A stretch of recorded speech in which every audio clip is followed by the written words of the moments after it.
বলেছিলাম না আমার বারান্দায় বাসা বেঁধেছে মুনিয়া পাখি। এই ছোট্ট মুনিয়া পাখির ছোট্ট সংসার এখন আর ছোট্ট নেই, তারা 2জন থেকে এখন 4জন হয়েছে। ওদেরকে বিরক্ত করব না ভেবে ওদের বাসায় আর কখনো উকি দেওয়া হয়নি, কিন্তু আজকে আমি যা দেখলাম সত্যি আমি নির্বাক। সত্যিই তাই, আমরা পাখিদের খাঁচায় না আটকেও পালতে পারি, শুধু মন থেকে বিশ্বাস করতে হবে।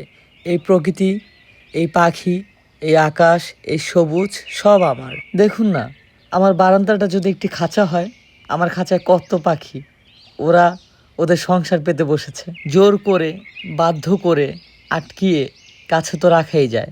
আর ভালোবাসতে পারলে আকাশের পাখিও খাঁচায় চলে আসে আর মনের আনন্দে সংসার পেতে বসে, সারাদিন কিচিরমিচির করে কান ঝালাপালা করে ফেলে। আপনারাও যারা আমার মতো পাখি পালতে চান, তারা কিন্তু ছাদে, বারান্দায় কিংবা বাড়ির উঠোনে চেষ্টা করে দেখতে পারেন।